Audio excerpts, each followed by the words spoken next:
Yeah, get ready for some magic in your ears. I don't know why I said that.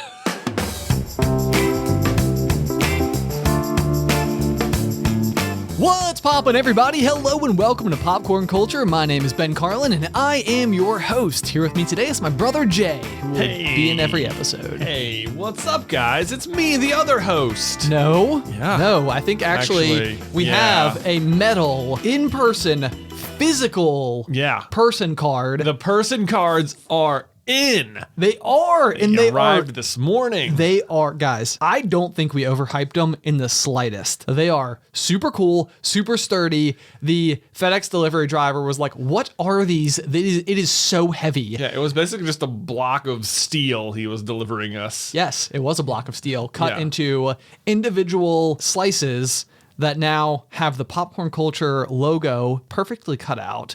It describes Benjamin Carlin as the one true host. Mm-hmm. For now. And then we have Jonathan Carlin, and it specifically says the other host crossed out, and then most specialist guest. Yeah, most specialist guest. But I don't know, guys, I don't know if you can hear this, but just like, give it a listen.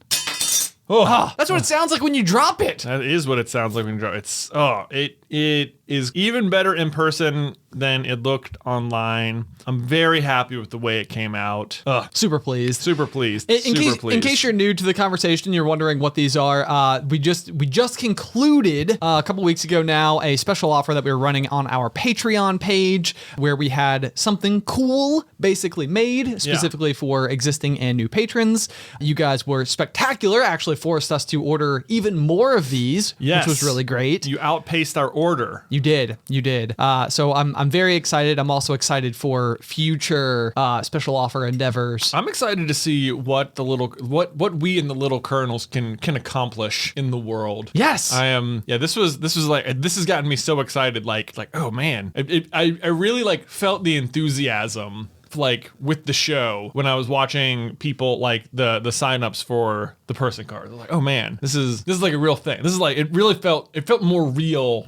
Like, because me and you come and sit in this room every week and talk, and then we send it out, and this was like such a literal way to see it. To see people interacting with it. No, it's kind of fascinating because there's like, we went through the process of creating like an online community with the Super Carlin Brothers when we started our YouTube channel back in 2012. Yeah. And it's been interesting with Popcorn Culture because, for one, if we were to go back to those early days of creating content online, for one, it's actually to this day, I still don't have any idea what I'm doing, but it was so stressful for me, and it's like to the point that I really wasn't enjoying the process. And like, people were showing up and they were like commenting on our videos, and we had like, quote unquote regulars and stuff. Yeah. And it was cool to see that happen, but I don't think that I was able to really appreciate it at that time in any capacity in the way that I would have loved to have. Right. Because I was dealing with so much inside of myself where I was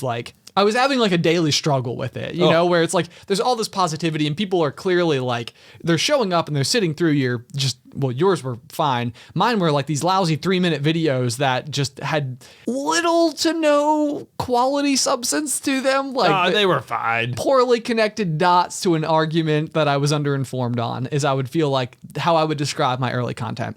But that being said, with Popcorn Culture, it's been really, really fun watching like the inside jokes form and all of these things that like I never could have told you that we would create, the greatest new superpower, the element of surprise. The element of surprise! You just never see him coming. You never see him coming. He also never sees it coming. He never sees it. That's the other side of that comic with the element of surprise, is that this is a superpower he has no control over. So he's just like sitting there eating lunch, having his turkey club with crispy bacon and hot peppers the way he likes it, and all of a sudden he just teleports and he's like mid kicking some dude in the face. Yeah. And he's like, what happened? I'm hungry. I was eating a sandwich. Yeah, they show up and they're like, did you drop turkey on the floor? What happened? It's like, look, I don't know.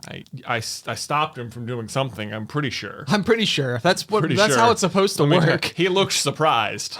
I'll tell you. Jay, he was surprised. Oh, he was surprised. Yeah. Yeah. Nobody ever expects the element of surprise. No one.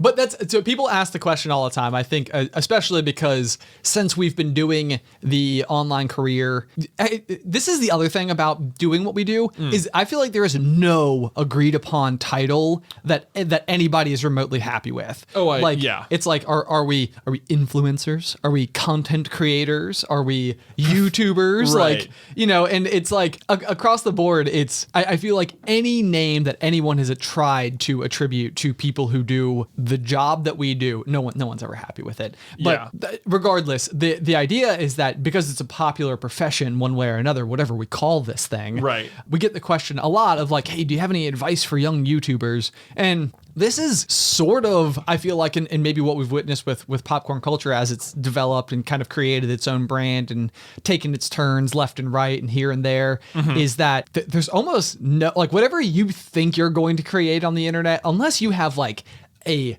very clear-cut idea and it's got like a singular objective, there's no way for you to even know what you're going to end up making. Right, because you're not the only one making it. Like, the people listening and watching are also... So well said. Yeah. Yeah, you're not the only one making the content. Right. Because, yeah, you will have the people who, like, you could even say like a joke or come up with something or have an idea that catches fire with the people who are tuning in a way that you wouldn't have expected. Yeah. And so, like, maybe the things that people latch onto are not the things that you even considered the most notable portions of, like, any specific episode. Yeah. Oh, I have a funny story similar to that. Okay, so in my lone acting class I ever took, Intro to Acting, my senior year of college. I swear it changed a life. Well, I mean, I definitely learned a lot in it, for sure. Not that I pursued any sort of acting at all, other than that we are sort of entertainers now. Oh, would you call us entertainers? Is that well, see, that's too broad. That's even more broad than creator. Jay, I take personal offense. I think so. I'm Rhett kidding. and Link have a phrase like internet-tainers. Entertainers. Entertainers. That's pretty good. That's pretty I good. like that. I like better than content creator. But anyway, this was one of the assignments I had in my acting class. We had to like memorize like a monologue or something and deliver it to the class. Okay. And I remember like going over it a bunch and like memorizing the whole thing, and I got up in front, and as I was reciting it, like, I got to certain points and like everyone would laugh like, oh, that was funny. Like, and I was like, I didn't even know that was supposed to be funny. But like the way, once I got the reaction, it was like, okay. Now I know I can like play that up a little. Oh, sure. Like the next time I have to do this, it's like, oh man, I didn't even get the joke as I was rehearsing it. Right. But so I wonder, so like they talk a lot about how like stand-up comedy is all about timing. So it's like the ability to tell the story with the appropriate pause in the right place and the right inflections to like sort of get it there. It's almost like what they've done is taken jokes that are probably, or stories for that matter, that are only kind of funny. Right. But that they have like found that secret formula, like just the right like little nuances that they've been able to tweak together in order to then have a hilarious joke. Right. And yeah, so maybe that's exactly what's going on, is that like the more and then I think in turn the more that you're then in front of people, the more you can like grip on to those little things and like know what might take. Yeah, I think so. Okay. Well. But okay, so we've talked about this class before that you've taken, but I've always found it very interesting because you were not necessarily like the most extroverted person in high school in like the way that you might imagine like a like the class clown maybe or something. Right. Like I'm imagining somebody just like leaning against the locker and being like really cool and just like effortlessly telling jokes that like groups of people are just hilarious, like, like gripping their guts laughing at. But then it seemed like you also had a class senior year, I think it was your English class. Yeah. At one point in time, did you have to like act out like an ant burning under a magnifying glass or something? Oh, I don't remember that specifically. No. Okay, I don't know why. That was like I have like this mental image of you having to like do something in front of the class, and I don't know why. That's what I thought it was, like an ant in agony or something. I don't think so. Okay. Well, anyway, it seemed like that was like, I would say that teacher, Miss Mills. I feel like I feel like she like identified a trait in you that then didn't get the proper light shown on it again until this acting class, which I feel like also was around the same time period that you started your first ever YouTube channel. I had started in my junior year in college. Okay. Yeah. Okay. And part of like why I wanted to do the acting class, well, one, a lot of people will tell you that it's just like a fun class to take. Like if you're in like your final years and you just need something to like fill out your schedule. Right. It's like, it's an easy A, it's fun. You do improv, you hang out with the class, you know, it's, Although you know. for some people like to describe that as fun, other people would be like, my nightmare. Yes, for sure. And you also have to take into account that there's always, I think our teacher in particular was a little jaded in that there are always people who were taking the class exactly for that reason who are like, yeah, this is just easy A, I'm just gonna have fun. Right. But then if you were intending to major in acting, those people are there too. And Right. like they are like taking the class Right. seriously. Yes. Yeah. Yes. So whatever. Whatever. Right. No, I get you. So you were like zeroed in on, and they were Well, like, I think you. Yeah, I don't think our professor liked me very much. But I don't know. I always felt like I was trying to be like very funny in this class, or like not take, or I don't know if she just thought I wasn't taking it seriously, or if I wasn't taking it seriously in the way she wanted, or whatever. But it seemed like she had lots of critical feedback for me when no one else seemed to think there was anything that particularly wrong. Or Interesting. I don't know. Okay. Well, so I think it's interesting though, because if you've ever watched us, and I think especially if you were to go back to that like first year of Super Carlin Brothers, I think the immediate assumption would be that in real life you are a very extroverted, very like animated, comical type of person. Right. Yes. And that I would be somber. This is the misconception that we portray on our channel, is that that I'm very extroverted and animated in real life, and you are very more quiet, introverted person. But reserved, in real life it's just the opposite. That in person you will find that Ben is much more extroverted and animated, and that I'm normally just like standing there like, yeah. yeah. Cool, yeah. Wow. No, I'm just kidding. You don't drop very, very frequent Owen Wilson wows. I do not. Not as a general rule. Nope. But no, it's interesting because so you were like taking a class, and it felt like I think that what it almost unlocked in your brain was the the shift from just being you to being like an on-camera personality. Mm-hmm. I think that it literally unlocked a pathway for you that took me quite literally like years to ever get to the point where it's like it's okay to perform for the camera. Yeah. I think so much of it was that like it felt like maybe there was this, I like found the road where it's like maybe that's how I always wanted to be that way. Okay. But there was always like, I've always thought this, sorry if you were part of my graduating class in high school, but my immediate peers, all the people graduating in my year were just like, not, I don't know, it was like, there was no enthusiasm for like anything. Like enthusiasm was like so like frowned upon, it seemed like. Sure. Like that, and just as like a dumb example, every now and then there'd be like a pep rally or something. And you would see like if we were the junior class, like the people who were above us, like the senior class, they were like all in, for whatever. And you're just like, we're all just going to get excited about whatever this is. And it's going to be funny. And we're going to revel in how over the top we are. And it's almost a joke how over the top we are. Sure. With it. And then it was like my class was like, and then the class below us, exact same way. It was like they could just get excited about it and just like it for the thing.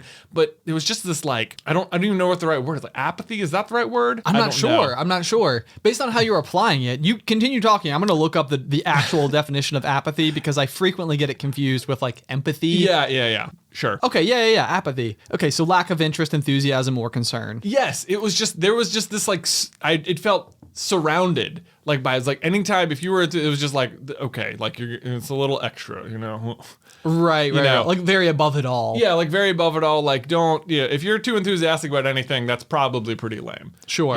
And it was just, I just hate that mentality about anything. It's so interesting. Yeah, like the way you're describing it though, I think is literally exactly what's reflected in your on-camera personality, which is like there is nothing cooler than the idea of caring as much as humanly possible about what Voldemort's final Horcrux could have been. You could to be that enthusiastic. It felt like handing like weapons to your classmates that they would just turn against you. Oh, sure. You know what I mean? Sure. Like, okay, you're just sort of like a Harry Potter freak nerd guy or whatever. It's like, no, it was so frustrating that and I would like, I don't know, every now and then like you'd have like Spirit Week or something where it was like, okay, here's the theme for the day and you could just like dress up. And I would like kind of just decide, I'm just going to kind of go all in on this because everyone in the school is going to be doing it. And it's like an excuse. It's like, oh, this week there's a free pass. Right. You can just get away with it. Yep. And then after, I was like, we'll be back to normal here. Yeah. So, okay, so do you feel, it sounds to me like you've almost got like a vulnerability attached to your enthusiasm. Like you would feel like by showing your enthusiasm for something, it's like subjecting it to then potential criticism, yes. which would be like a dagger to the heart. Yeah. It's like, I have now revealed to you what my heart reflects and you have now shattered that mirror. Like, basically. okay. Yeah. Okay. Wow. I'm learning something about you right now. Getting deep. I'm getting deep. Also, I feel like I missed my calling potentially as like a counselor of sorts, maybe. Maybe. I do like to psychoanalyze everyone. That's true. You'd probably be an effective one because you're good at, people like to talk to you. Apparently. Maybe you didn't miss your calling. Man. All right. Well, I got to go because I have some classes to take. I guess so. ASAP. Right? No. Okay. It's interesting though. It's interesting because so then we see it on camera. Perfect. Sure. Okay. Yeah. It's like, this is the thing I'm doing. This is an excuse to be this way. Right. Okay. So then The door's open. So let me flip it back on myself then, because this was the struggle that I had where, like, especially in the early days of writing videos and coming on camera, I like hated the idea of having a script. Yeah. Because it was almost like, it's like, this is like cheating. This is like, there's like evidence that exists that proves that I like thought of every clever thing I was going to say and put it down before I then said it, which took away from like every natural belief attached to something. Right. And so it's like, no, I can't like say this again. Like these are like old thoughts now. I've already put them on paper. Like I can't re-deliver it, you know? And then I think, so I used to have like this like weird AIM personality, I guess, like where I could like really get going like with people and inside jokes online. And it was all very just like off the cuff, very on the fly. But then if I ever like I would never reuse the same gag with like a different person. Right. Just regardless of how successful it was, because it would be like that in my mind, that's like cheating the social game. Right. You know, it's like you can't, it's like you use that joke with this other person. You can't take that joke over here and then now make someone else laugh with it. Like you've already used that joke. It is expired. Cannot be used again. All original, all the time. Right. Right, yeah. If I'm reusing it, that's cheating. That doesn't count. Right. Yes. And so I think that like, I don't know. But then at the same rate, you know, you don't know the things that you're absorbing like by osmosis. Yeah. Where, okay, so this happened to me, where the first show, like pre-streaming platforms and stuff that I ever watched aggressively was the show Scrubs. Yeah. Like JD and Turk and all that. JD, Turk. Yep. Elliot. Yep. They're all at the hospital. Dr. Cox. Your name rocks. But there were like so many little things because I had watched this show and I would like, it was like how I would fall asleep at night in high school and stuff, is I would like literally just like turn it on, like fall asleep to it. And I did not realize how many like little things that I was saying in my everyday life were pulled verbatim from Scrubs. Right. And then it wasn't until like I had stopped watching it, picked it back up like 5-6 years later or something, and like with my girlfriend at the time, I was like, oh, you are seeing straight behind my humor curtain right now. Right. Like you are seeing the source material that I did not even know I was using. Yeah. So I don't know, maybe like what it came down to, and again, attaching it back to like a script or a video, it's like the intention. It's like, it was never my goal to like take the humor from this other thing. It's just, I guess, like something that I very much enjoyed, and therefore like it kind of became a part of me along the way. Right. But it was never on purpose. It was never like, oh, I can use the humor from that show to make myself seem funnier. Right. Like, oh, let me pull from this exact moment. This is similar. I can deliver it as my own. They won't know. They won't know unless they've also seen it, in which case we'll bond over that. Ha! My evil plan. To make people laugh. To make people Yes, exactly. Exactly. So, Yeah. jutting from that, let me transition hard into a bit of interesting factoid that I'm totally stealing from a TikTok I saw the other day. Okay. Because this is me trying to be interesting by using something I recently discovered. Okay. Because I have learned it's okay to do such things. I do this. This drives my wife mad because she'll like tell me a fact, or she'll be like reading some headline and she'll like tell me about it, and then later on in some conversation like we're having with friends, I'll be like, oh yeah, isn't it like, and I'll fill in the fact that she just told me, and she'll be like, I told you that. Right. Yeah, I'll be like, well, what? You didn't. Yes, you did. Yes, you did. Yeah. This actually happens with the guy who trains us, like in the gym. Yeah. We talk a lot about ADHD. Yeah. And it's sort of this because like he helps counsel with it. That's like his other job, and it's been like a long time assumption that I also have it. And so a lot of times I will like do a lot of my own research and be like looking at it, and like I'll be talking to him at the gym, and I'll be like, yeah, like I've read something about how like ADHDers can like form pathways, to like sidestep like the internal lack of wiring or something. He's like, yeah, I told you that like 2 weeks ago. Like we were talking about this exact thing. And I'm like, oh yeah. Right. My bad. You told me. I forgot where I learned it, and now I'm trying to tell you. Now I'm trying to tell you. Yeah. Try to have an original thought. Anyway, so but no, I saw this thing the other day, and I think we talked about it once before. And this is another example of one of these things. We talked about how you can't describe a color, describe the color blue. Right. Yeah. It's just it's blue. Right. It's like a base descriptor. Right. And so that was actually something where I think you had brought it up on the pop while you were listening to the book The Name of the Wind, which I am now re-listening to for my second time. And there is like a moment where like one of the teachers specifically asks that question. I'm like, oh yeah, like I've heard this before in my everyday life.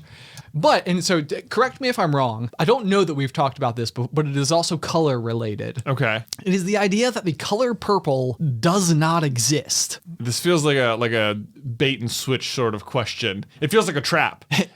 Certainly the color purple exists. I know. Certainly I'm looking at it right now. Right. Yes. Right. Yeah, like that. That button is purple. So I guess the explanation that I have heard about why the color purple doesn't exist is because like your eyes see, what is it, like red, green, blue? I don't know. Is that the three colors? Like the primary colors are red, yellow, and blue. Red, yellow, and blue. Okay. Yeah. Yes, I'm sorry. Red, yellow, and blue. Yeah. I got there. And the idea though, so like, then on like a rainbow, they would all come like red, orange, yellow, green, blue, indigo, violet. Yeah. So the idea though is that as you're looking at those colors, like you can take like blue and yellow, and then in between those two would be green. Yeah. Which then also aligns with how like the color of the rainbow, like, as you start to like form the two colors together. Yeah. But then the idea is that basically those are the three primary colors that our eyes can see. And literally every other color we see is our like eyes and our brain's ability to merge the nuances of everything in between. Okay. All of those colors.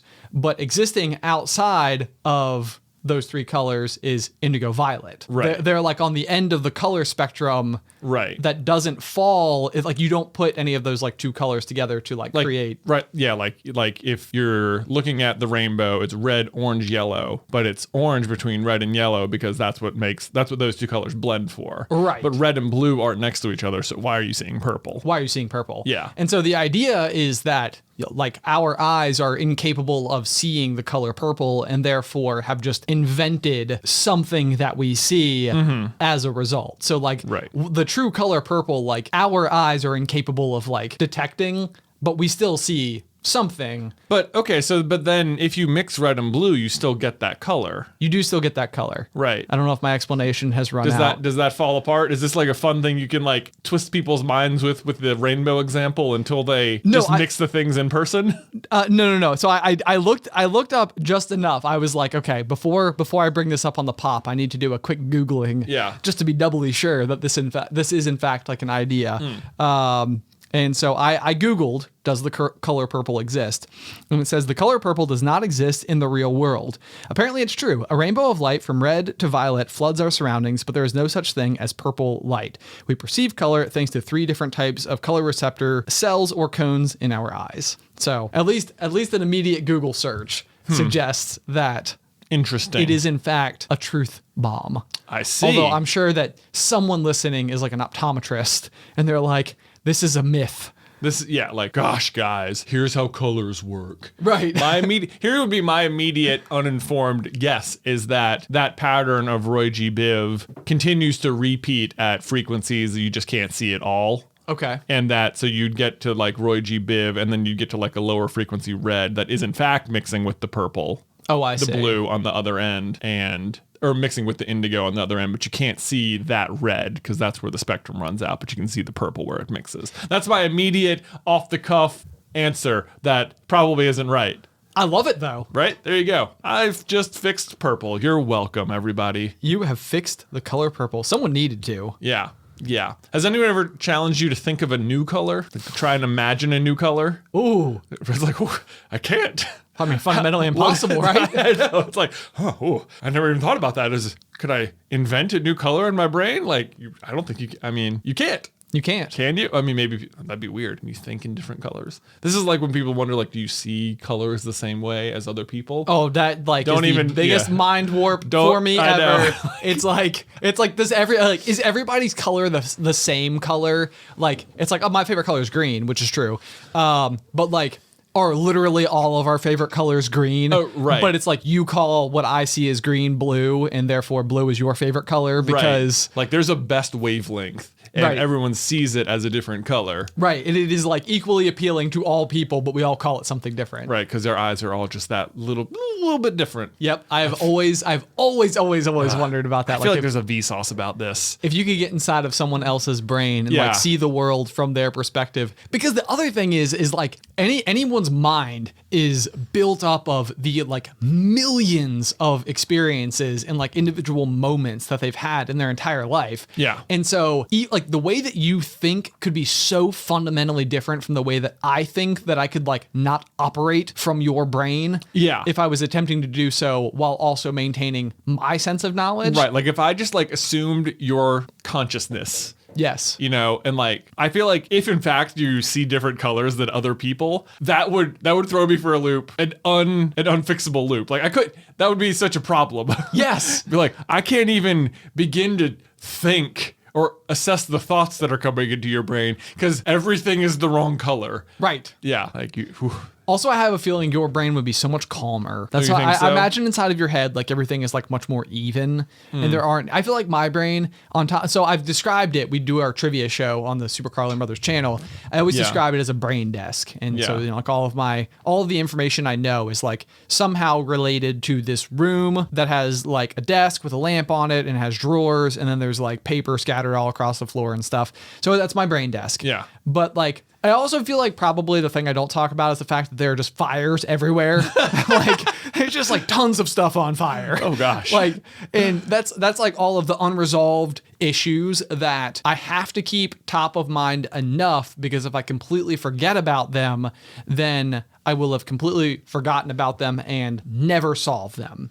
And so it's like all of the stuff that's like pressing on me that I need to have done that I haven't done yet. Those are all the fires. Man, you have like a little pyromaniac in your brain. Maybe. Yeah. But they're all like, you know, they're controlled for the most part. Right. But maybe that's like what ultimately like motivates my my like need to get something done. It's like the fire gets like big enough. It's like the desk is going down, y'all. It feels like what you're describing is like those moments when you were a kid and you were completely sound asleep, and all of a sudden, like your brain turned around and there was a forest fire, and you flew off the pillow, and you're like, I have a test at 8 a.m. Yes. You're like, yes. oh my god, I didn't study it all, I didn't study it all. Yep. Yeah. Precisely. Yeah. And it's like my brain is like, my brain is not okay with being shocked Yeah. by that. And so it just keeps the fires going at all Yeah. times. Does And- everyone experience that where they're just like, I didn't do my homework? Like that happened to me. I could like recall the moments, like just being complete calm asleep, and all of a sudden your brain just like must like tick around. It's just like, what happened yesterday? Math. I didn't do it. I don't know that it was ever, maybe this is where my little fires have been going for a lot longer than I realized. I don't think I was ever like that spun by it, where it was like, oh my goodness gracious, I forgot to do something so much that Like you went from 0 to 60 out, like from sleep to wide awake. Yes. Okay. Yes. And so I've had similar things happen, like where we would have like an engagement or a meeting or something like after work hours, and I will have like forgotten about it the whole day, got home, made dinner, and been like, just relaxing, ready to go sit on the couch. Then I'm like, I still have something left to do tonight. Right. But it wasn't like completely out of my mind. It just wasn't at the forefront. Gotcha. What was I gonna say about this though? Oh, I had another thought. Now it's escaping me. Well, while you think of that, let me just say the problem, if you could even imagine another color, is that you couldn't describe it. No, of course not. Of course not. Well, it'd be like if yellow met brown, but then there was like, you try and use other colors, but you couldn't get there. You couldn't get there that way. Yeah. Yeah. No, I don't think you could imagine another color. Thought experiment. Everyone try. Everyone just think, try and think of new colors. Maybe we'll come up with one. Also, I like the idea that the element of surprise, his uniform is purple because it doesn't exist. Oh, I see. Yeah, he's got like a purple costume. He's got a purple costume. It feels like to me there's like an exclamation point. It has to be like part of his like appearance. I know. Well, like I keep imagining him almost as like an underpants type of superhero. Oh, okay. And by that I mean like Superman. Like Superman. Mm-hmm. Yeah. Like, kind of like that. Da-da! Yeah. Like the big belt buckle, probably. Big, of course. But it's got like, the exclamation point on it. Okay. But we're getting somewhere. I mean, so do you like this? Because the complete opposite idea would be like to put him in like a big trench coat or something like that, like that. I don't know. like billows.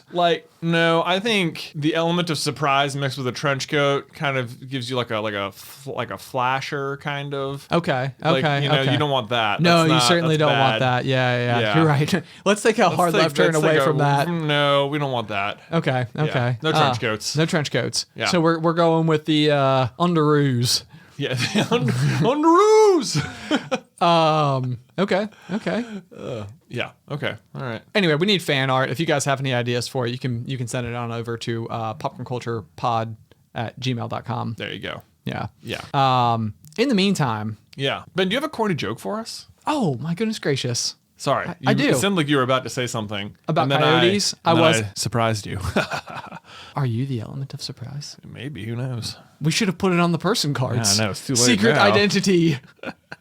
Okay, I do actually have a corny joke for you today. All right, fire away. It is so simple and dumb, but I also thought it was adorable, so Okay. I'm going with it. What do Alexander the Great and Winnie the Pooh have in common? The? Yeah. Oh, is that it? They have the same middle name. Oh, they have the same middle name? Okay. The. The. Oh, you got it! Oh, hilarious. It's no fun if you get it. I'm sorry. That's okay. And now a fun fact about coyotes. Oh. Hard left turn. Hard left turn. Hard left turn. We take so many hard left turns that we eventually just end up going right. A hard left turn, the fact that it's hard left turn, that's surprising. Hey, do you remember at one point in time we invented new words for left and right? Do you know what they are? Louie and Ralph. Louie and Ralph. Yeah. Gotta take a Louie or a Ralph. Yeah, I'm going to hang a Louie up here. Yep. That'd be common GMA speak. Yes, it would. Yeah. You don't want to take a Ralph? I do this. This is another one of those things where it's been like imprinted into my brain where they're just like completely interchangeable. Yeah. And like if Allie's driving and she's like, all right, well, where do I go? I'm like, oh, just like a Louie up here. And she'll be like, what? Come again now? Yeah. It's like, did context not get you there? Like, yeah. It should have been clear. It starts with an L, okay? Left. It's hilarious. Look, imagine me and Jay and Mike and John are driving around and it's 1 a.m. and we just had Waffle House and I said, take a Louie. Hilarious. Hilarious. I'm surprised you're not applauding my sense of humor. Because that's what happened when it happened. That's where it happened. Anyway, I thought this was interesting because of my frequent interactions with coyotes. Yeah. All three of them. Yeah. Have you had any new coyote interactions, Ben? Unfortunately not. Dude, the day you do is going to be such a great episode of The Pop. It's going to be a great episode. I Yeah. wonder what the next interaction with coyotes is going to be. Surprising, for sure. It will be surprising. Yeah. And I'll be able to tell. Maybe. No, it couldn't be. I was thinking, I don't know. Maybe it's too much of a reach. If the element of surprise had an animal sidekick. I mean, if he did, it would have to be a coyote. It would have to be. It would have to be. No one sees it coming. Yeah. Okay. So I was reading today about whether or not it is good luck to see a coyote. Yeah. And there's a Navajo saying that says that if a coyote crosses your path, turn back and do not continue on your journey. The coyote is an omen of an unfortunate event or thing in your path or in the near future. Oh, so they're bad luck. They're bad luck. Oh, well, you know what? Harry Potter reads that about the Grimm, and it turns out it's his godfather. So, AKA best friend. AKA, yeah, look, literal man's best friend turns out to be his dad's best friend. Yes. Wow. Wow. So maybe when you're seeing coyotes, it's just like maybe we're related or something. Maybe this coyote will someday look out for me. Exactly. Maybe that's what they're doing. They're like, hey, Ben, I just want you to know, I got your back. I got your back. I got your back, Ben. You're totally safe right now. Exactly. Do not fear the coyote. The coyote watches out for you. I want to think of it that way. Yeah, so bad luck though, huh? Bad luck though, huh? Well, So now I have to be fearful for bad something. luck for the bad guys when the element of surprise shows up with this coyote friend. Exactly. It's like, oh no, is that a coyote? That's right. Your luck's run out. That was a terrible line. It's a really bad catchphrase. Your luck has run out. Yeah. I feel like the villains would just like laugh at you and be Yeah. like, okay, Yeah. All right, move along now. move along now. Okay, so Jake, I just called you Jake for the first time ever. Yeah, that's not my name. That's not your name. Okay, Jay. Yeah. This past week you hurt your back. Oh gosh, yes, I sure did. You want to tell me about that? Well, man, it was like one of those, I don't know, moments when you realize just how mortal you are. Yeah. You know what I mean? Like, so what happened was last Saturday, whilst we were out mountain biking, Yep. Seeing no coyotes. seeing no coyotes, there was this feature, that's mountain bike talk. Oh, look at you go. Yeah. For, it's called a skinny. And what a skinny is exactly what it sounds like. It's maybe like a 6-inch board or something. And it's like a balance beam for a bike. You just like ride on top of it.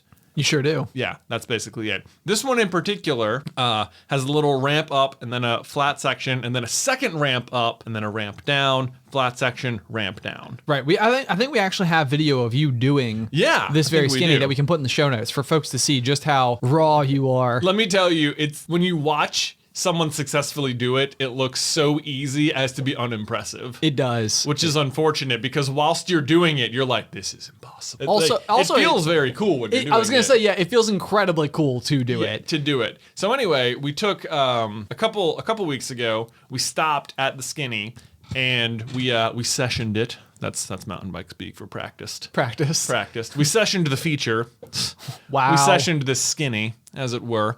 And, we took turns trying to go off it. And, it was easy enough to get on it. And then the hard part is just as long as you come in with confidence and you just point the bike straight, you're just going to keep going. You're just going to roll. You're just going to roll, Yeah. basically. The tricky part is you have to pedal up the second incline. You do, yeah. Which often just the act of you pressing down on the pedals might cause you to lean one way or the other, and you don't have a lot of like room for error. So it's Yeah, like if you were to think about like just riding your bike down a hill, for example, like you're basically riding in a perfect, like your bike's tires are not deviating from a center line by any amount. So Yeah. like if the road were to fall away sans the like 6 inches of space that your tire was on, it would be the most remarkable looking thing ever because you'd be riding like, literally a half-foot wide portion of road Yeah. for like 100 yards. It's not hard to ride your bike straight with speed. right. Exactly. But then if you're riding up a hill, on the other hand, and you're pedaling, that's where like each pedal stroke could potentially be like shifting your bike much Yeah. further apart. Exactly. So anyway, we sessioned it, and after a few tries, you fell off, but even falling off of it, not really a big deal because at most you're only like a foot above the ground. Right. Anyway, so you just sort of like, your tire hits and it's just like going down. There's plenty of little drops that are little 6-inch drops and, you don't even feel it. It's not really a big deal to fall off of it. And eventually, managed to go over the whole thing a few times, and it was really exciting. I was like, "Oh man, look, I did it!" I was like, it felt very cool. Like I'd really like accomplished like a little mountain bike thing because I've never gotten to the point with many like know, extreme sports where I felt like I could do any amount of tricks. Sure, or anything. sure. And this sort of feels like a trick you could do. And it's like, oh, it felt cool. So anyway, it's in the middle of this bike trail known as the Enchanted Forest, which is otherwise just a really easy little trail that just takes you from one spot to another and is, you know, very beautiful looking. But since I got it, every time we have gone through the Enchanted Forest, I'm like, okay, when we get to it, I'm just going to try and ride over it. Like, we're not going to session it. I'm just going to try and make it part of my ride. If I get it, awesome. I'll feel great. And if I don't, whatever. You know, it's not a huge deal. We'll just keep going. We'll just keep going. But so last Saturday, we're out there and we get to it. And I'm like, all right, here I go. I'm going to just get up to it. And I got to probably the worst spot to like veer off from, which is at the very top. Like you go up the first incline, straight, second incline. And at this point, the bike is pointed high up. You're like, maybe the bottom of the wheel is maybe like, I don't know, 18 inches off the ground. Yep. Right. I'd say so. And you're pointed upwards, and that's about where I fell. The bike veered off, and at that point, you're falling not just past where your bottom wheel, your bottom wheel is off the ground too. So you're falling past that, and you're getting very inclined toward the ground. Yep. And so that's what slams into the ground. And I don't fall off the bike, don't go over the handlebars or anything, just hit hard. And I guess it's sort of like a whiplash effect. Sure. A little bit, like my neck just, I don't know. Or like where my neck meets my vertebrae is where I say a lot of the pain came from. Okay. But I fell off of it, and I was just like, hey, I didn't fall. Cool. Right. Look at that. Like, it hurt, but it wasn't, I didn't need to stop. Right. Or anything like that. Like when you referred back to this particular moment, I remembered it happening, but it was not like, there was no pause afterwards. It wasn't like, whoa, dude, you okay? Like, yeah, I was like, oh, didn't make it. Bummer. Try it next time we come through. Right. Yeah. Anyway. And that was the weird thing. So like the next day, I certainly felt sore, and I was like, yeah, I bet that's from that because I landed strong. But like 4 days later, all of a sudden, like Wednesday morning, I'm taking a shower, and I don't know what movement I did or what happened, but all of a sudden I like tweak something, and it is like I can't move. Right. You know, like I can barely. Like all of a sudden, like I'm having, like if I want to turn my head, it's like I have about 5 degrees to the left, 5 degrees to the right, and otherwise I have to turn my waist if I want to like look anywhere. Yes. And it was so baffling. It was like, why all of a sudden is this so terrible? Right. Yeah. And because it hadn't been. Like you'd think if it was going to be this bad, it might have been the next morning or later that day or right away. Right when it happened, to have a 4-day delay. Right. And I mean, I had to like skip work that day. Right. You know, like I was just in bed all day. Right. Yeah. Couldn't No, do it was definitely like a very, very shocking thing to have happen. And if I'm not mistaken, was this also the same day that I wrecked my bike in like a much more dramatic way? Oh, yeah. I think so. Yeah, you just like came across some loose sand and the bike just washed out beneath you. Yeah. So anyway, but no, so like, yeah, I would have had like a much more notable fall than you on this particular occasion. Yeah. So what goes through your mind though, as this like sort of comes to pass? Because I feel like it starts to become like a new problem where you're like, am I getting older? Like, right. Like, is that what I'm dealing with now is right. Yeah. It's like, is it the fact that are we just older? Cause I had a similar thing, like even a couple years, maybe like 5 years ago or something, where Beth and I were training for like a half marathon because she had just started getting into running, and we were in the middle of our 11-mile run, and all of a sudden, like I had this terrible hip pain, and it was like my IT band had done something. Okay. And you know, like we get out there, and, you know, I would like stretch a little before the run or anything, or before we would go, but it was never, you know, like in cross country, they make you circle up and do all the stretches and stuff. And you're like, is this doing anything? Oh, and right. It's like, it always felt like, I will appease you, coach. Like, I will stretch. Right. Like, whatever, you know. And the problem is, like, when you're a teenager, it probably isn't really doing anything. Because you're just so flexible. Right. You're so young and limber. It's like, it's not, you know, your muscles probably, like, it probably is helping, like, do stretch. But, like, the point is to just make a practice out of it. Right. Not that even if it's not helping, like, you should practice this. Because it's like, oh, if you get older and you don't do this, you will hurt yourself. Right. And so it's like one of those, like, Didn't even know. I don't know. I don't know what I could have done to prevent it. Or I also wonder if this is like a bit of a Dunning-Kruger effect. Like now I find myself thinking like after I accomplished it, I went over the skinny. I was like, this is like, I'm ready to try more things. Oh, sure. You know, like I can like, okay, I proved I can do that. There's, you know, if we see another one, it might be fun to try and stop and do it. Right. Like, what are the consequences? I like fall off a little bit. No big deal. So for those of you who are unaware of the Dunning-Kruger effect, I think it is one of the most fascinating things ever. It's the exact mirror of imposter syndrome. Yeah. So basically you have like a measure of your confidence relative to your experience with a given activity. Yeah. And typically Dunning-Kruger is the effect that happens when you have very little experience, but so far it's gone well, and therefore your confidence is very high. Right. But like you're not extremely experienced at it. You just don't know how much you don't know yet.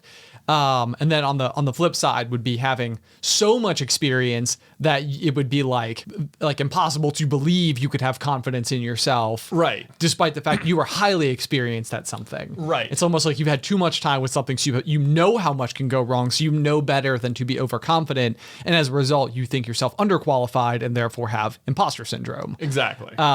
Yep. So that's an interesting thought, though, is that like, yes, you're probably still in your first 15 mountain bike rides, right, realistically right now, and you have been able to master a whole bunch of stuff right out of the gate, just out of raw natural talent. And so that's an interesting way to look at it. I would not have considered that. Yeah. Well, I was just like, it's like, I hesitate to tell a lovely story from like my experience at Beach Week after high school, but like senior week. Like senior week, yeah. So like sure. after, you know, when you graduate, a lot of times your whole class or a group of friends will go like rent a beach house or a lake house or something. Yes. Yeah. So I had like a similar, I feel like a lot of my classmates prior to graduation of high school had, you know, like experimented with some libations. Yes. Here and there. Okay. I had like a personal goal not to do so until post high school for whatever. I think because I just like, it didn't even occur to me that people were like doing this. Sure. Like gathering specifically to consume libacious beverages. Right. Yeah. Like how do? I know.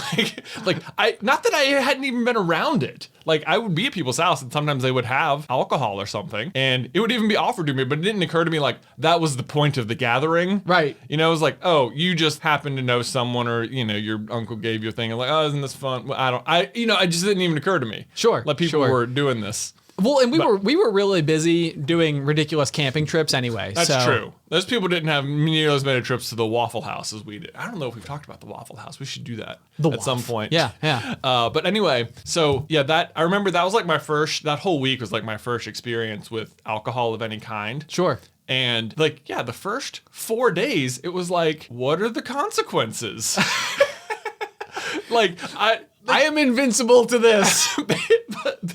Basically, like, not, you know, you go to school and you go to like, they have those DARE programs or whatever, and it's like, they tell you, like, I feel like all they warn you of are the extremes. Like, if you do this, you might get like addicted to pills, or you might get addicted to heroin, or, you know, sure, whatever it is. Like they're talking about like the catastrophic life events, but not a hangover. Right. Like if you want to get, no one described to me in any education about alcohol throughout my entire school a hangover. Right. It's like, lead with that, man. What are the immediate consequences? Right. Yeah. Wake up, massive headache. Oh my gosh. Yeah. I like the worst experience. Like on night 5, it's like last night. Hey, every night before now has told me I can do whatever and I will wake up and be fine. Like it didn't, I wasn't even worried about mitigating this potential problem. Right. It wasn't like I should probably stop now because I'll get hungover. It wasn't like I was pushing the boundaries to see how far I could go. It didn't even cross my mind as a possibility. Right. Like, what are the consequences? And sure enough, day 5, consequences. Yeah.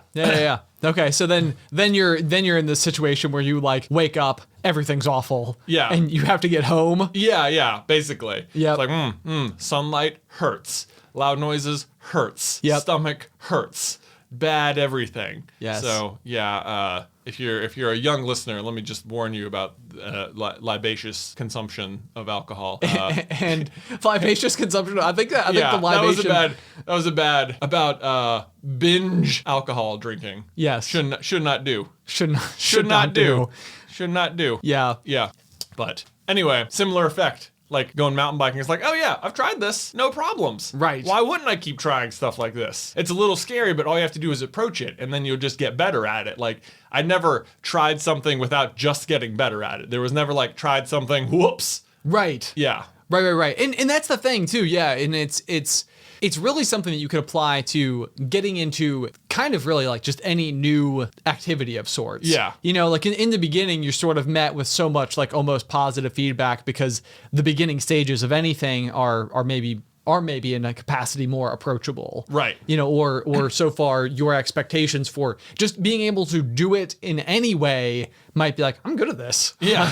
What do you know? I have been faced with nothing I haven't been able to do yet. This is I think maybe the explanation for like when people are saying like beginner's luck. Yes. Yeah. It is beginner's luck. Maybe this is what it is. This is the phenomenon of beginner's luck. Is like beginners don't quite know all the nuance yet. So they're just like, let me just try this thing. What, this seems like it'll work. Right. And then it does. And then it does. Because they have all the confidence to make it work. Right. Whereas the experienced person would be like, well, here are all the reasons maybe you don't want to do that.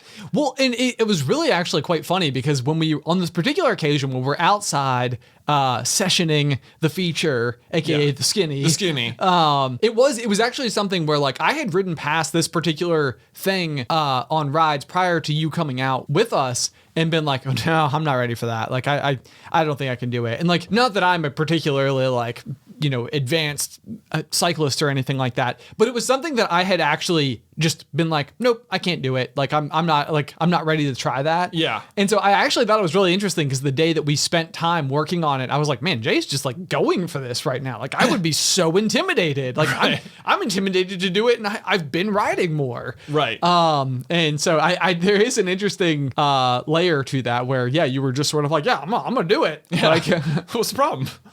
what could go wrong? I know. And yeah, sure. Like, yeah, this is what could go wrong is that I could slam and have my neck hurt for it still hurts sitting here. Oh. You know, like I it's significantly better. But yeah, the first day I was just stuck in bed watching the Queen's Gambit all day, which by the by, great Netflix show if you haven't watched it yet. Super good show about you recommended it to me. Yeah. And I actually I like watched the whole thing over the weekend. It's about chess. Yes. So Oh my god, it was like a perfect find because over the past like several months I've been like I want to play chess. Like I used to I was in the chess club in 7th grade. You know, I don't want to brag or anything. Noise. But I've been feeling this hankering to like play, but like also I have no one to play against. Sure. Yeah, like I don't think you would play with me. I don't think Beth would want to play with me, really. You have like, okay, so we've talked about it a lot with board games and stuff, and you have like a particularly quick strategic mind where I think that you were able to apply many more, like, and this was always the thing. So I was also in chess club when we were kids, and I feel like we would go and we would play chess after school, and that was about the size of it as far as I was concerned. Like, I don't think I remember going through and like learning strategies, you know, like you basically learned how to play chess. Right. And then like, here's how the pieces move, and now just play with each other for an hour. Exactly. and so for the most part, I feel like almost every game that I ever played was almost a coin flip where like, for the most part, like, you know, I was not spending a whole bunch of time like surveying the board or, you know, contemplating, okay, well, if I take this and I can lure out their queen, and if their queen's exposed, then I can actually take it with this pawn. And like, you know, I was never thinking that many moves ahead. It was just sort of like, oh, I can move my bishop here. Right. Now you move. Yeah, like, to me, watching this show made me furious with the people who ran chess club. Oh, really? I was just like, you know, talking like the very first thing when, sorry to get into the show, the little girl, when she's it's about a little girl who like grows up to be like a chess prodigy. It's a fictional story, but it's based on a book of the same name, I believe. Yeah. Anyway, she's playing with this like custodian at the orphanage she's at, and he like gives her a book of like chess openings. And even just that phrase, like there were like no one in years of chess club went over like, this week I want everyone to try the Queen's Gambit or the King's Gambit or try this particular thing, and like, here's one way you might open and here's how it might go, and then you know, and like, back it up with the Sicilian method. Yeah, no one taught me any Sicilian defense. Yeah, You know, no one taught me any dragon formation. You know, it was it was like this is exactly what chess clubs should be about, is like teaching the openings. Like what it made me so mad. I was like, I feel like I could have been so much better. Yeah. Like, because so frustrating. I understand that sentiment as well, because it definitely, it felt like the way that chess was approached amongst these people was much more like how sports may have been approached. Like, our cross-country coach teaching us about like negative splits, like each mile should be faster than the mile before it. Yeah. And like all of the different ways that you might like approach anything related to running. But yeah, chess club in the capacity that we ever experienced it was so much more like, this is a space where other people have agreed to also come to play chess with one another. Yes. Thanks for being here. Yeah, like to say they were teaching you how to play chess was like they were teaching you how, the pieces move, not how to play chess. Yes. Right. And not that, So anyway, but so you say like that you think like I wouldn't want to play with you. I feel like I would be like interested in getting into it with you, because I feel like, especially having watched the show, I think one of the things that I would applaud it for is that it does make you want to play chess. Oh, for sure. Which I think is a great use of your time and brain space. Yeah. So, like I said, it was a great find, because I felt like for a couple months I've been feeling the itch to play chess, and all of a sudden Netflix was like, here's a show about chess. And I was like, perfect. Yes. Amazing. I'm so getting into this. And like I have long coveted to have just like at my house just a nice chessboard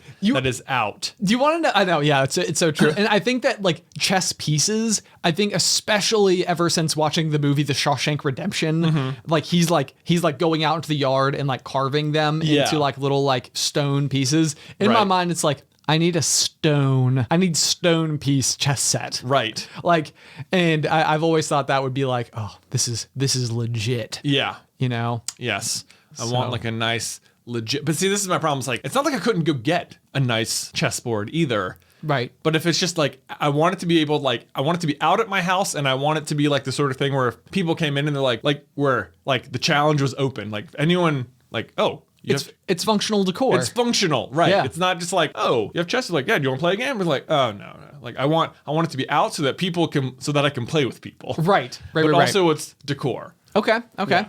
Well, I love this idea, and I would be interested in playing you in a game of chess, because I think it would be really interesting with like a fresh perspective on it. Because as far as I'm concerned, like the amount of chess that I know how to play right now is about as basic as knowing the names of playing cards, like knowing that like what a jack is, right, or a king or a queen or something like. And I know just enough about how the pieces can move, but that is my baseline knowledge. I would say I am at otherwise zero. Okay. So no, I'm interested in that.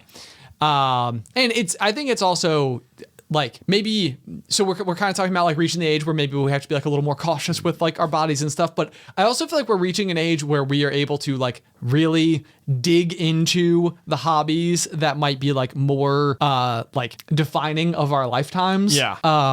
Like I think all the time about how like mom and dad's life before we were there, like it's always this unfathomable time period or like relationship, or like what would they have done then? Yeah. It's like, it's so hard for me to imagine. And so I think of all the things that have happened in their lives since we have been here. And then also thinking that like I'm of the same age mom and dad were like when they had us, and I've had this whole life before they even had us. Right. But so that being said, though, I feel like mom and dad got into like running and biking and like things that like have continued to permeate through their life. Yeah. So right now, Jay, you were in a prime position to commit to a lifelong hobby. Right. That, someday people will be like, Jonathan Carlin, chess player. Oh, sure. Like, Yes. he's played in some tourneys, I have some ribbons at home. That's the problem. If you and I get into chess, we're going to start looking at like tournaments, be like, we should go. It is the problem. We have to compete. Yeah. What's even the point, Ben? What's even the point? point? Why are we just playing this game? Right. Yes. It can't be for solitary enjoyment. It needs to be like, go. It's on. Yeah. Because you gotta play other people. Yeah. I mean, I feel like you can only be as good as the person you're playing against. Right. And here's the other thing. It's like, I'm sure, let me try and mitigate these comments, is that I know you can just go to chess.com or I think instantchess.com and you can just play someone immediately. Sure. Yes. I am aware online chess is a thing, and it's probably the easiest, fastest way to play against tons of people. But like, there's something like very like visceral about Moving the pieces. like moving the pieces and playing in real life. Like that's the experience I want. Like I don't know. It's not as appealing to me to just go play online. Like I would like to play with people. Okay. Not that I wouldn't play online. I feel like if we started to get into it, I would definitely start playing online as like a way to like practice. Sure. But there's also like this like tiny bit of fear about venturing into like the online instant chess world where like I think those people are going to be good. Like so like the barrier, like you need to be at least good enough to play online chess. Right. You know what I mean? Right, yeah. Like yeah. if you just walk in there thinking, okay, let me just fire up a game, you're going to get slaughtered so quickly as to like demoralize you from playing at all. Right. And so if you were to go back to the Queen's Gambit, you see this in like I think the very first game she ever plays, there's like a very quick, I think it's like a 5-move. The Scholar's Mate. The Scholar's Mate. Yeah. Yeah, it's like a 5-move checkmate. Yeah. And that happens to her right away. Right. And like those are the things that like I bet it is like the oldest trick in the book. It is like the most basic, simple, like anyone who's played chess for more than what we have knows exactly how to execute these 5 moves. Right. And it's like, boom, you're done. No, you know?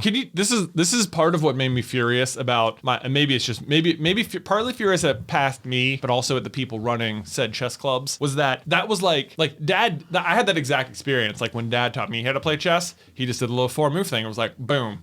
It's like you have to know about it because if someone tries to do it to you, it's very easy to defend against as long as you know what it is. As long as you know what it is. And it's only 4 moves, so it's super easy. But that was every, like, you know, you go to like chess club with me like, you know, like every Wednesday for like 2 hours after school or something. And I would try it every time. You know, like this was always my move. Oh, it was always like the thing you wanted to do first. And if you Yeah. could just like happen to lure somebody into it, it's like, huh. There you go. Right, exactly. This is like, I would do it every, it's like, I wish someone would just be like, all right, that's like a fun trick, but like, actually, Right. yeah, maybe, like, that's not how any real game isn't going to go that way because the other person's going to know. Okay, so let me tell you my story about that exact same thing. Yeah. Related to chess. Do you remember something called En Passant? En Passant, yeah. Yeah, okay. So it's like a weird pawn move where you could like steal a piece by, I think, moving like diagonally. Well, all pawns steal diagonally, but you steal the pawn by moving to the space behind it. Yes, Yeah, yes, like yes, you are parallel with the pawn and you move behind the pawn you are taking, but it can only take place on like the 5th or 4th row of the board. Okay. Yeah. So this was something though that like it was like the technical term that I knew in my head. And so I remember at the end of chess club, like whatever, you had like a small tournament with like other players from like local schools and stuff. And I remember all that mattered to me was successfully pulling off En Passant. Yes. And it was like, well, that didn't help me win this game at all. But like, it was almost one of these moments where I was imagining myself in the movie and it was sort of like, whoa, he did it.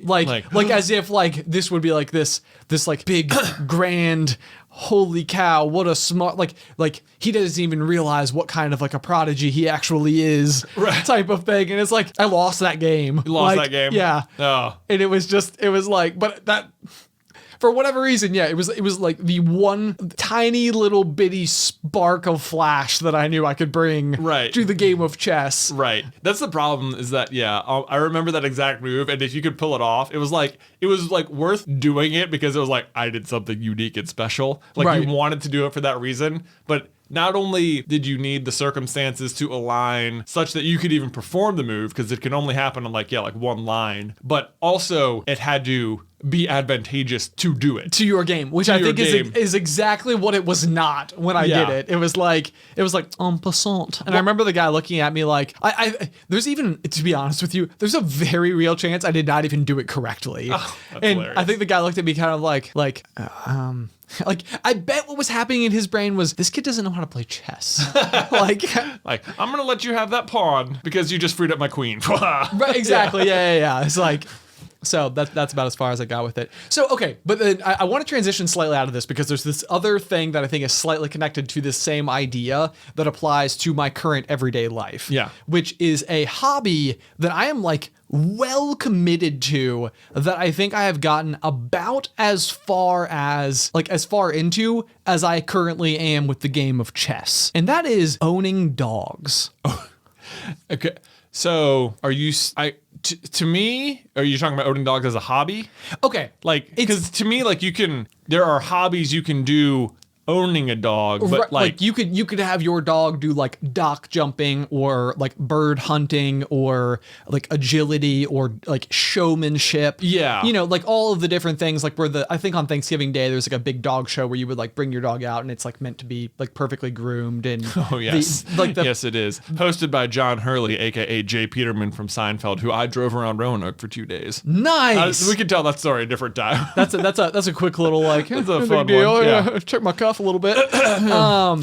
But this is like a thing. I would say mostly just the function of just general dog ownership. Yeah. Like as something that like you can have dogs as sort of like home companions, which is I would say the way in which I have my dogs. I think you just like when you own a dog as a pet. That's like that's what most people own dogs. Yes. So I've been having this experience lately though, and we've talked about sort of like my entire feud with like neighborhood cleanliness as it pertains to how and where and when you clean up after your dog. Yeah. Which is, it's been several segments on this show before.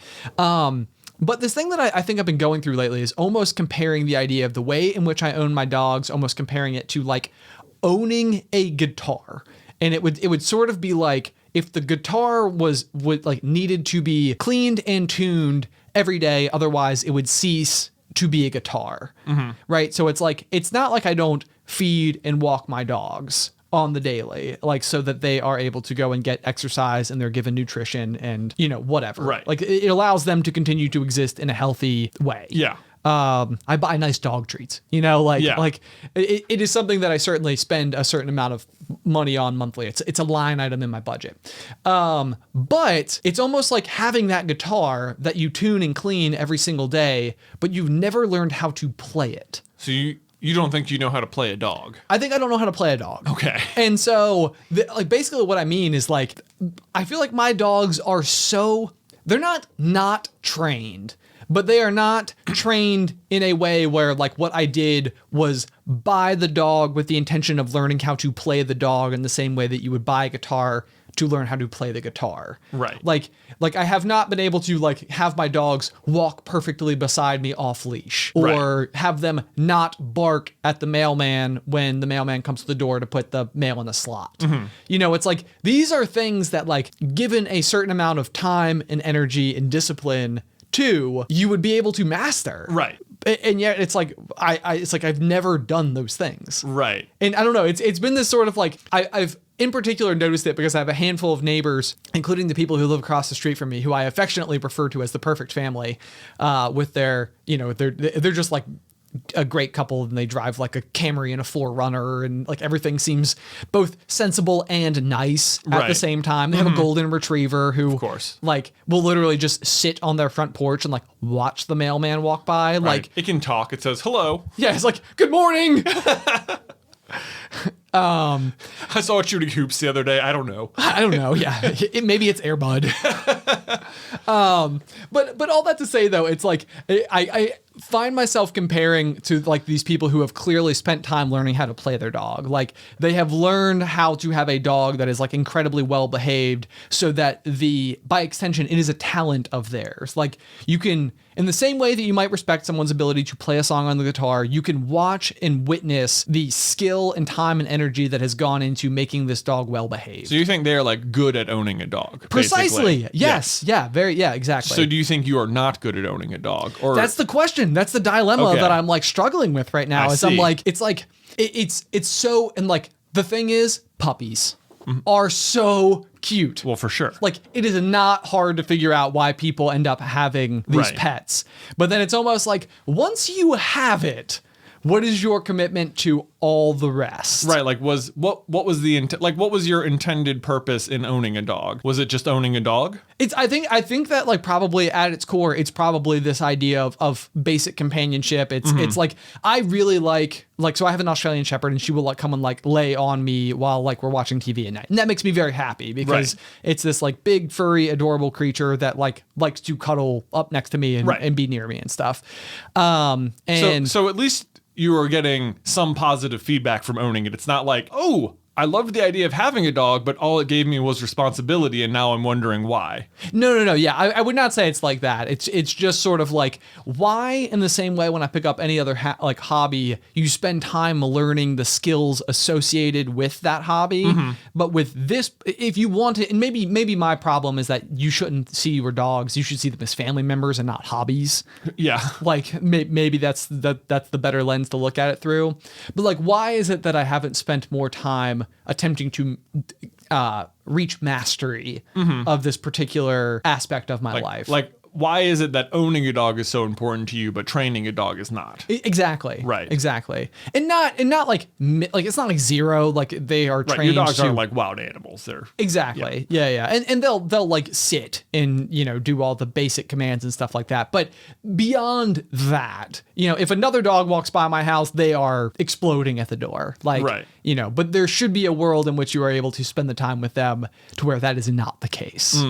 And so that's been my hang up. My guess is that our parents were more involved in dog training than you perceived as a child. Yes, and so I think similarly though, that's the application that I've wondered about, is that like, is this something where I got so accustomed to the idea of just dogs being at home that I've even underestimated like a little bit of Dunning-Kruger. Like I had very little experience with getting a dog that like to the point of being extremely well behaved. Yeah. That I was just sort of like, I've had dogs my whole life. I have tons of experience with dogs. Exactly. And this is how I would have told you I was good at, like, I was talking about this. This is how I felt about biking. Like if you were to ask me like, oh yeah, I would have described myself as a very good at cycling. Yes. Despite having like not owned a bike since I was 20. Like, what are you talking about? I rode my bike all the time as a kid. Yes. I know how to ride a bike. I'm very good at it. Yes. Yeah.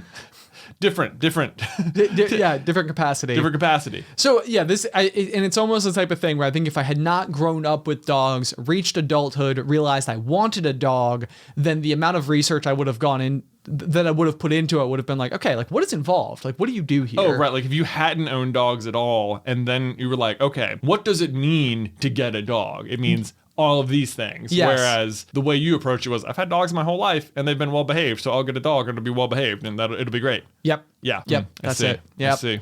So it's been this like funny thing. So I'm like, maybe I need to like literally learn how to, like, despite having basically owned dogs every single year of my life since I've been alive, learn how to have a dog. Ah, man, what introspection. I know. Well, you can take us on this journey as we continue forward on the pop. Absolutely.